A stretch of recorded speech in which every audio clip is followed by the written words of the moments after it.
Kegiatan berkebun saat ini banyak diminati bukan hanya oleh warga daerah, namun juga warga kota.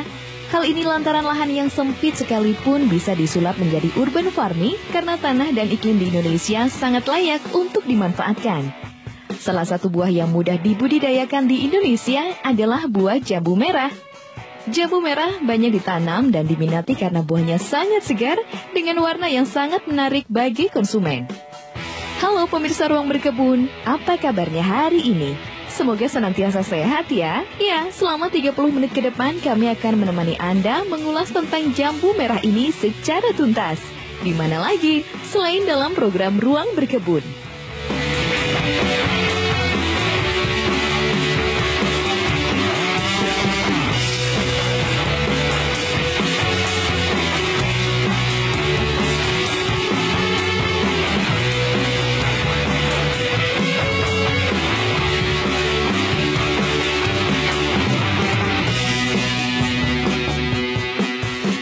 Assalamualaikum warahmatullahi wabarakatuh. Perkenalkan pemirsa, nama saya Timbul Wiono.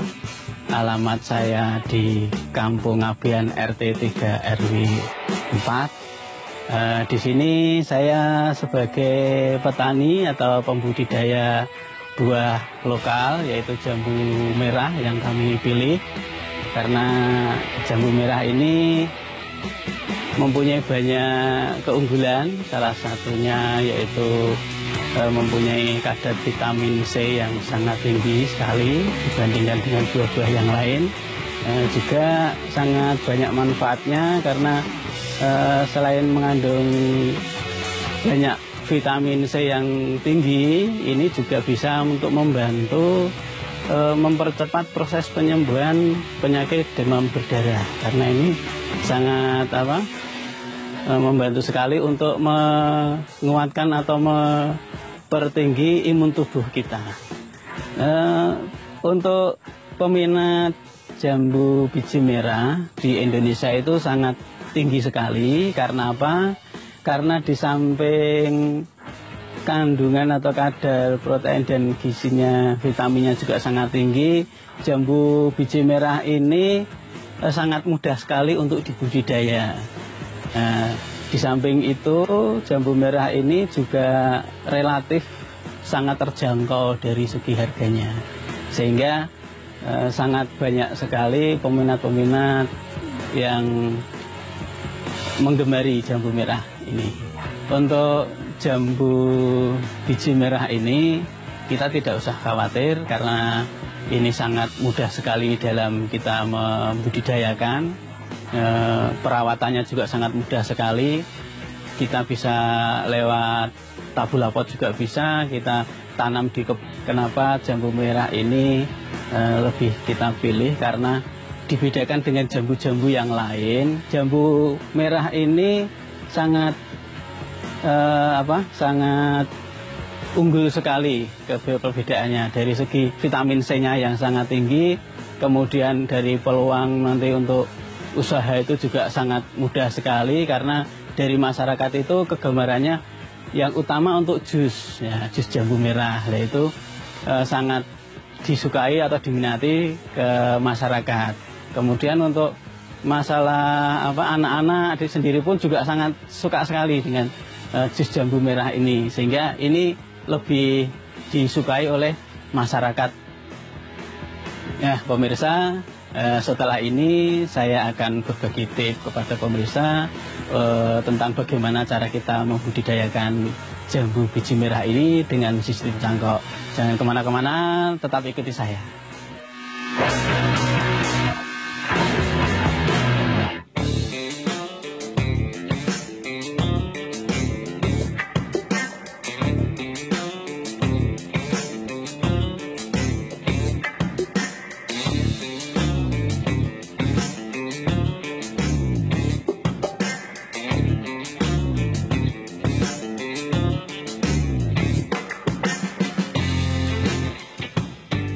Buah jambu merah mempunyai nilai ekonomis terutama karena rasanya cenderung manis. Warna buah yang terlihat segar dengan daging berwarna merah ini mengandung vitamin C cukup tinggi Selain itu, buah jambu merah juga kaya akan vitamin A, kalium, serta antioksidan. Kandungan gizi dalam manfaat buah jambu merah untuk kesehatan sudah tidak diragukan lagi. Permintaan pasar pun cukup besar, tidak hanya di pasar tradisional, namun juga banyak dijual di supermarket kenamaan. Oleh karenanya, budidaya jambu merah merupakan salah satu usaha di bidang agribisnis yang dapat ditekuni dan menjanjikan keuntungan. Cara menanamnya pun mudah, gampang berbuah, dan tidak musiman.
Jambu merah adalah tanaman daerah tropis yang tumbuh subur pada lahan dengan ketinggian 5 sampai dengan 1.200 meter dari permukaan laut. Dan dengan suhu pada siang hari berkisar antara 23 hingga 28 derajat Celcius, jambu merah pernah mengalami lonjakan dalam penjualan, yakni sejak tahun 2017. Jika dulu pohon buah jambu merah cenderung hanya untuk ditanam di pekarangan rumah saja, sekarang para pebisnis berlomba-lomba untuk membudidayakannya.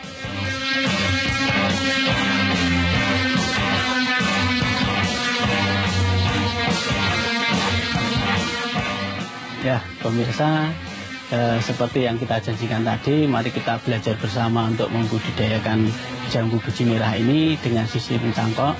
Untuk yang pertama kali, kita memilih batang pohon yang akan kita cangkok. Yang pertama kita cari batang yang lebih tegak lurus, kemudian masih muda, sehingga nanti dalam perkembangan itu bisa maksimal sekali ya, dan mudah sekali untuk bisa menimbulkan akar. Batang yang kita pilih sebaiknya kita memilih batang yang sudah mempunyai diameter 1 cm, sehingga itu mudah sekali untuk tumbuh. Setelah kita mendapatkan batang pohon yang akan kita cangkok, kemudian mari kita lebih lanjut, yaitu mempersiapkan apa-apa saja, barang apa saja yang perlu kita gunakan untuk proses pencangkokan. Untuk yang pertama, kita menggunakan plastik saja sebagai nanti pembungkus, kemudian ini tali rafiahnya nanti untuk mengikat, kemudian ini tanah, ya, tanah yang kita pilih tanah yang gembur, kemudian juga ada pupuk komposnya. Nanti kita belajar membuat campurannya, ya, yang lebih bagus untuk pencangkokan kita gunakan perbandingan 1:1, tanahnya 1 bagian, pupuknya juga 1 bagian ya. Nah, ini kita sudah bikin yang jadi, ini campuran 1:1 antara tanah dengan pupuk komposnya. Ya, setelah kita semua ini sudah siap, maka kita akan melakukan proses pencangkokannya. Kita persiapkan untuk batang pohonnya. Kita ambil dari pangkal batang ini kira-kira 10 cm. Kemudian kita gerat, ya, kita gerat ini, ya. Antara geratan yang pertama dengan yang kedua ini kira-kira 5 cm itu sudah cukup. Ya, 5 cm kita gerak. Nah, setelah itu kita kupas kulitnya. kita kupas. Ya, setelah kulit bersih, untuk meyakinkan bahwa kita ini benar-benar bersih, kita lakukan pengerokan.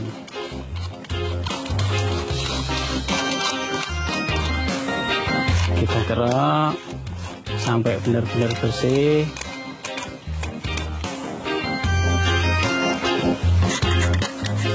Ya, ini ya, kita ya, ini semua sudah bersih sekali. Langkah selanjutnya setelah ini bersih, maka kita gunakan plastik untuk membungkus.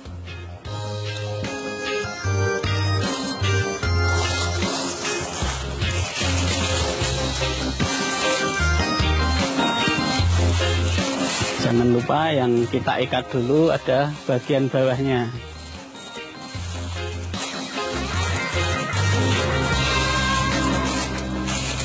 Bagian bawah kita ikat. Nah, setelah kita mendapatkan ikatan seperti ini, langkah selanjutnya kita isi dengan tanah yang sudah kita siapkan tadi.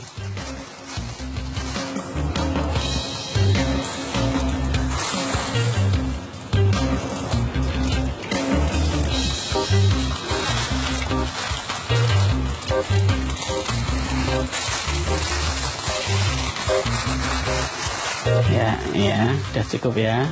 Ini kita padatkan sedikit.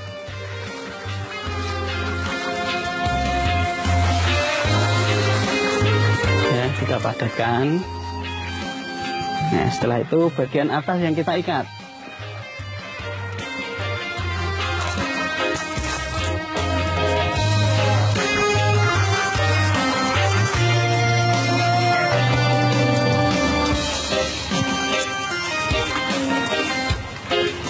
Dan bagian tengahnya juga kita ikat biar tidak kendor. Nah,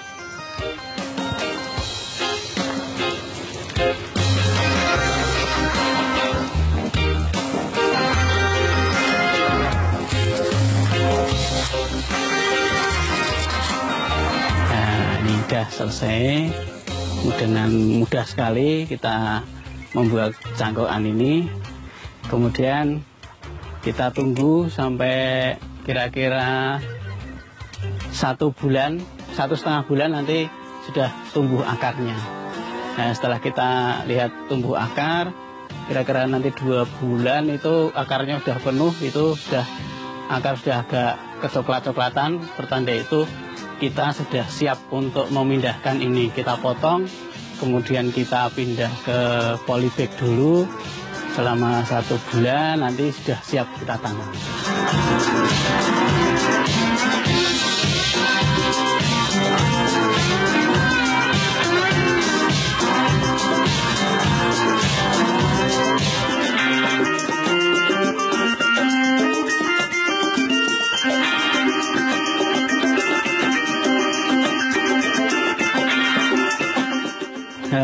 Untuk pencakokan ini lebih baiknya kita lakukan pada bulan-bulan Februari, Maret, karena pada bulan itu kita tidak terlalu banyak curah hujan, air sehingga cukup, panasnya juga tidak begitu banyak. Akan tetapi apabila kita melakukan pencakokan pas musim kemarau, itu yang perlu kita perhatikan adalah kadar air yang ada di dalam plastik ini.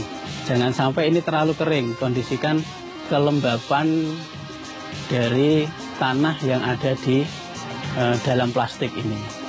Nah, sebetulnya untuk pembudidayaan ini ada 2 macam. Yang pertama dengan pencakokan ini, kemudian yang kedua bisa juga dilakukan dengan sistem stek. Kalau kita dengan sistem stek, itu kita harus memilih curah hujan yang tinggi, yaitu di antara bulan Desember, Januari. Itu curah hujan sangat tinggi, ya kita memilihlah dahan yang batang yang agak besar. Kira-kira diameter 2 cm ke atas, itu cukup. Nah, itu cukup kita potong, ya kita potong, kemudian kita tanam saja ke tanah.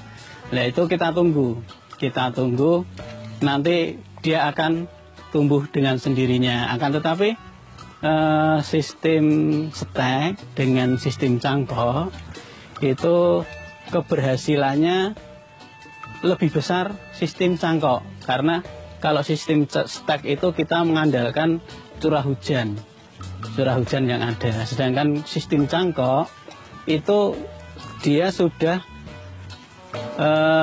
masih mendapatkan subsidi nutrisi dari pohonnya sendiri sampai dengan nanti dia tumbuh akar. Ya, sehingga untuk sistem cangkok itu keberhasilannya bisa 90 sampai 100%. Nah, tetapi kalau kita menggunakan sistem stek itu antara 50 sampai 60% keberhasilannya. Ya, jadi kita serahkan kepada pemirsa bagaimana enaknya, mau sistem stek yang kita praktis ya, atau mau menggunakan sistem cangkok. Kita agak ribet sedikit tapi kita dijamin 100% kita bisa mengembangkan. Ya, untuk kualitas buah yang dihasilkan antara sistem stek dengan sistem cangkok itu sama, karena kita mengambil dari satu induk pohon, maka buah yang akan dihasilkan akan sama dengan induk yang kita ambil.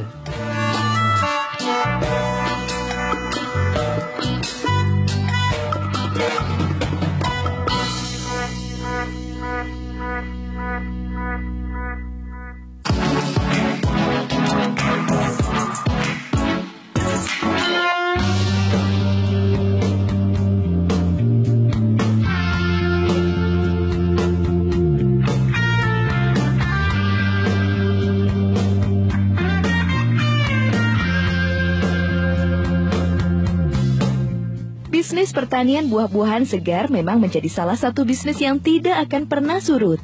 Begitupun dengan bisnis budidaya jambu merah yang pastinya bisa menjadi lahan menguntungkan mengingat modalnya juga termasuk kecil.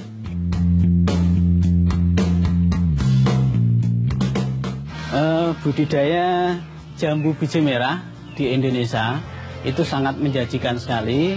Kenapa? Karena yang pertama, jambu biji merah ini tidak membutuhkan lahan yang luas, karena itu bisa dibudidaya di pekarangan rumah, walaupun itu pekarangannya sangat sempit. Membudidayakan itu dari skop kecil dulu, misalnya dari skop perumahan, kita cuman punya pekarangan sedikit, kita cuman bisa membudidayakan 1, 2, 3 pohon. Itu kalau misalnya kita sudah bisa menghasilkan buah, itu untuk pemanfaatannya atau kita menjualnya itu kita tidak begitu repot. Misalnya dengan kita membuat jus. Nah, jus itu kalau kita konsumsi sendiri tentunya kan kita tidak bisa habis ya. Mungkin bisa kita akali dengan cara kita buat es lilin, kemudian kita titipkan ke warung-warung atau kita jual ke anak-anak sekolah. Nah, itu akan menghasilkan uang sebagai bahan tambahan pemasukan kita. Jadi hasil dari apa?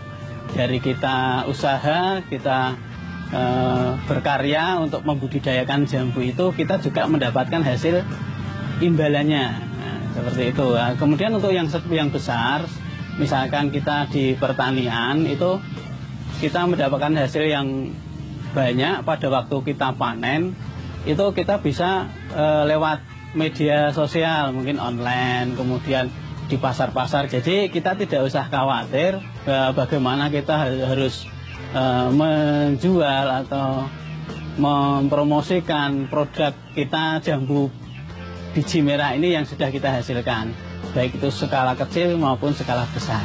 Kemudian yang lebih diminati lagi oleh masyarakat itu harga dari jambu biji ini sangat relatif terjangkau. Nah, karena kalau pada waktu kita masa panen raya itu paling berkisaran antara Rp2.000 per kilo.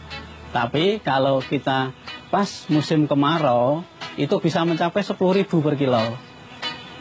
Jadi kita tidak usah khawatir, waduh nanti jambunya terlalu mahal, tidak bisa terjangkau, tidak. Peluang bisnisnya juga cukup besar, karena dengan modal yang sedikit ya kita misalkan buat es lilin, cuman jambunya murah, kemudian tambah plastik dan sebagainya, itu cuma sedikit sekali, kita bisa menghasilkan keuntungan yang lumayan sebagai penghasilan tambahan.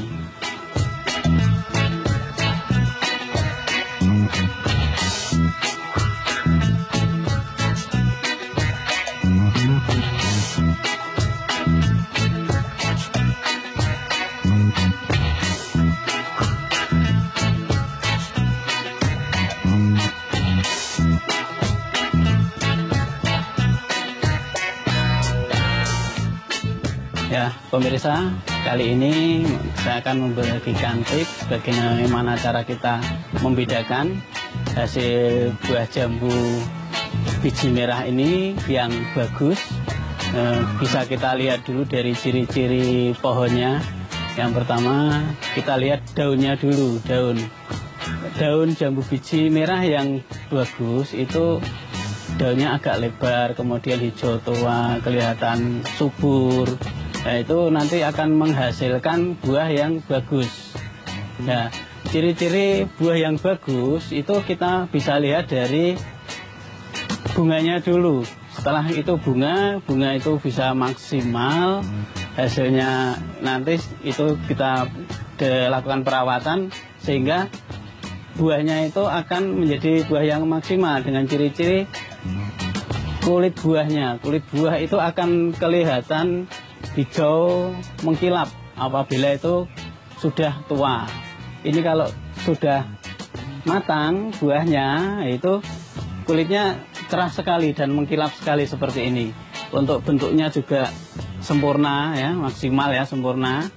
Nah, ini akan mendapatkan buah yang benar-benar sempurna. Kita lihat dari luarnya seperti ini, kemudian nanti dalamnya setelah kita belah itu akan mendapatkan warna yang merah cerah seperti itu.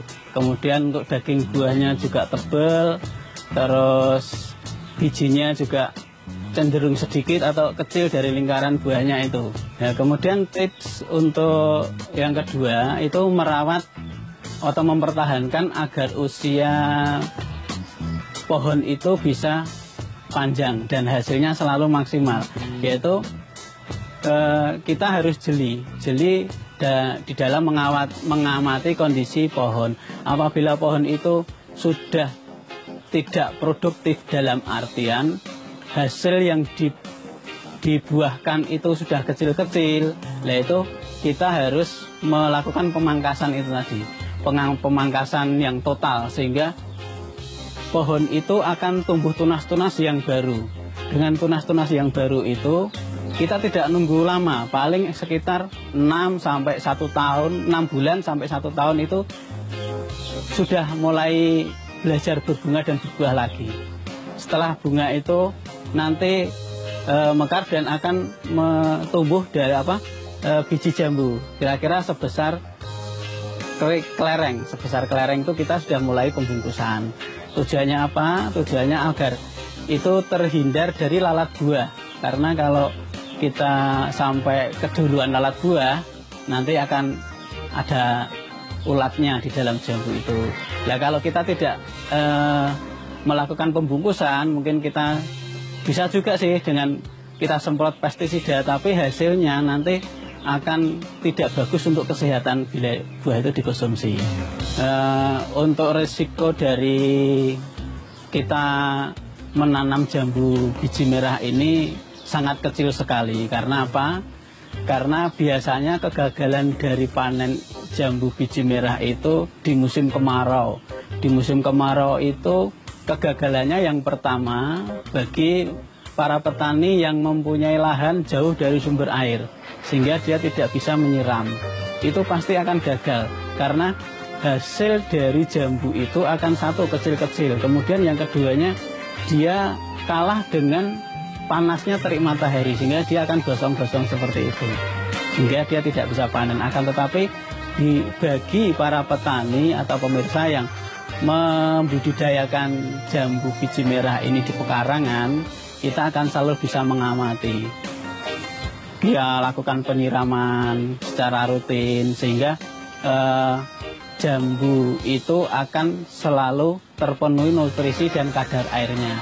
Dengan demikian, hasil buah yang dihasilkan akan tetap maksimal. Perawatan jambu biji merah ini agar kita bisa selalu mendapatkan hasil buah yang maksimal.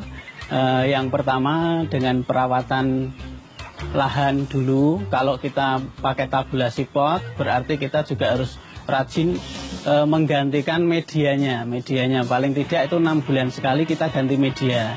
Itu maka hasil buah yang akan dihasilkan oleh jambu itu akan selalu maksimal. Kami sebagai petani buah jambu biji merah, harapan saya agar setiap musim panen itu harga selalu stabil, baik itu kondisi masa panen raya maupun kita pada kondisi panen yang sedikit seperti itu. Kemudian bagi para pemirsa yang berminat untuk membudidayakan jambu biji merah, bisa hubungi saya, datang ke Kampung Gunung Pati dengan alamat Kampung Abian RT 3 RW 4 atau melalui nomor kontak saya 085 640 208870. Terima kasih. Wassalamualaikum warahmatullahi wabarakatuh.